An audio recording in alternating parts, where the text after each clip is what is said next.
run, homie, look what I become. I'm the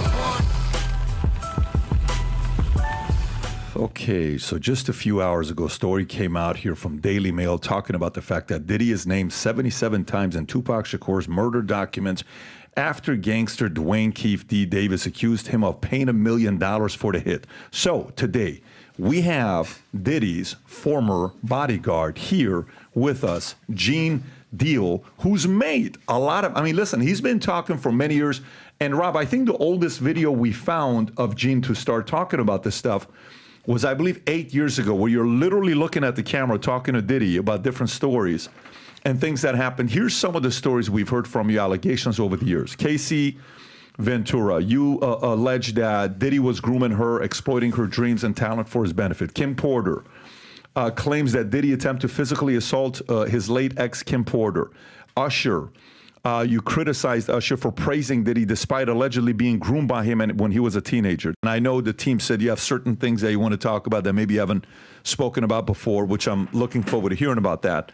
But my opening question for you would be, you know, when's the first time you and him established a relationship where you started working with him as his bodyguard? And when is the last encounter you had where you worked for him? First time to the last time, what was that timeline? Well, if you say the first time, it would have to be in round 90 when he got jumped into a group of ours called the Same Gang. Literally jumped into? Right.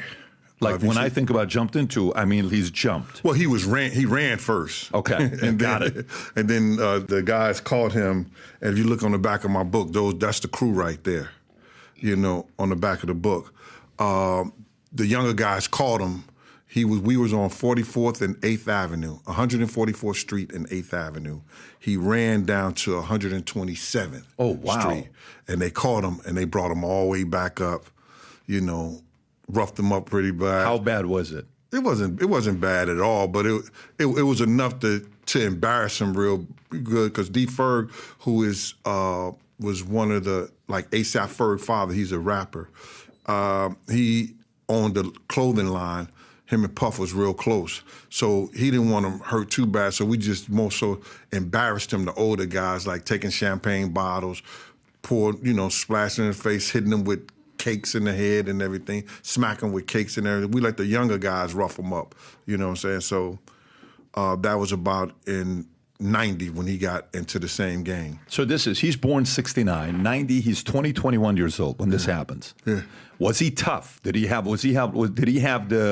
His father was a tough, somebody that was in the military and was linked to Nicky Barnes and Frank Lucas, and he was a heroin dealer. So maybe he had a little bit of the genes, but was he somebody that you would say he was a tough guy, he could stand up, he wasn't afraid? Puff wasn't no pushover. Okay. I don't know why people would think that he was just a total pushover. He knew, like certain guys do, they know who to mess with and who not to mess with. Got it. You know what I'm saying? And that's any guys in the street. It's very few guys that don't care who the guy is. You know what I'm saying? Like, when I grew up in St. Louis, we went toe to toe. We didn't care who you was or where you was from or what's your size or nothing like that. We were taught like that.